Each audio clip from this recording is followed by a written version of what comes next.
space within enterprise development being supported through the Small Enterprise Finance Agency, as you would have heard Yusuf in the video say, SEFA being a wholly owned subsidiary of the IDC. And I'm just thinking, Elvis and the organizers, maybe at the next summit we should ensure that SEFA and the National Empowerment Fund and all our other sister and cousin DFIs are also with us.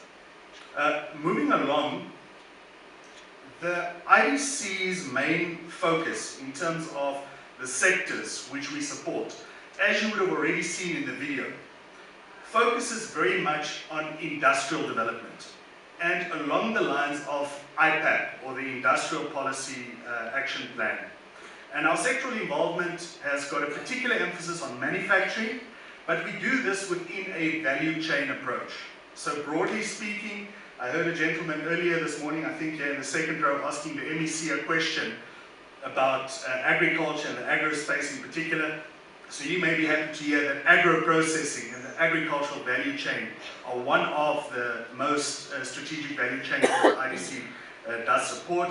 Then obviously mining and mineral beneficiation, the green industries, industrial infrastructure. You saw Pele Knowledge there as one of the companies whom we supported, particularly within the renewable energy and the independent power producers program.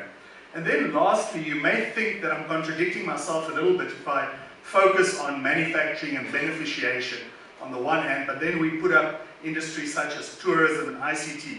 These are industries or sectors which we have identified as being high impact with high growth potential, and hence the IDC also has a particular role in supporting these.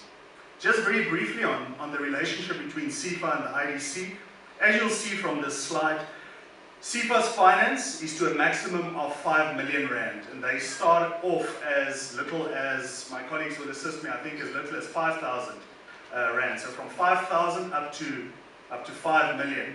Now IDC's finance previously used to start at 5 million upwards, but currently our finance is available from 1 million rand upwards. So you'll see there's a slight overlap between SEFA and IDC, and this is deliberate because our mandates are different. SEFA has got the mandate to also support, as I've said, micro and small enterprises, even survivalist enterprises, as little as less than 100,000 rand. But also in terms of sectors, they focus on retail, services, franchising, etc., where we have a greater focus on manufacturing. So even in that overlap between 1 and 5 million, there's a clear segregation in terms of our sectoral focus. Coming to the IDC's processes, and I am not going to bore you too much with that, but in simple terms, just for you to know what it takes. Very often people think that it takes forever to get a transaction approved. But again, like any process, it's all about the input that we receive. So an entrepreneur that approaches us with a business plan and all the required documentation for FICA and other regulatory requirements, the more comprehensive your application is, the more certain you can be for it to be processed as quick as possible. But the stages, in simple terms, are firstly pipeline development. And this is us cultivating new applications, also doing proactive project development within certain high growth and high impact sectors. Us being here in these 2 days is part of pipeline development and engaging with entrepreneurs directly and organizations of entrepreneurs such as ICASI. The next stage would be screening. Once entrepreneurs, some of you in the room, starts to apply to us, consists of a basic assessment as well as a pre-feasibility. And then we go into the actual nuts and bolts adjudication of the application, simply referred to as a DD. And no, that does not refer to any garment or size. The DD refers to a due diligence.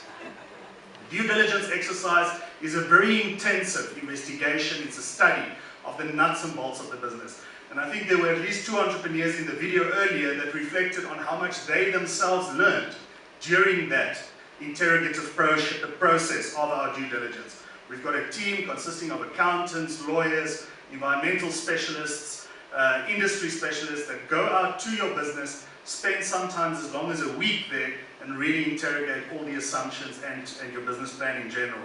After that, the financial model is developed, and it is presented to the relevant approval committee, credit committee for approval. And once that approval is secured, we go into the typical legal contracting. Clients have conditions to meet usually, and then finally your first drawdown or the disbursement of your facility. And then very importantly, all of this goes hand in hand with mentorship, with business support on an ongoing basis, and also post-investment.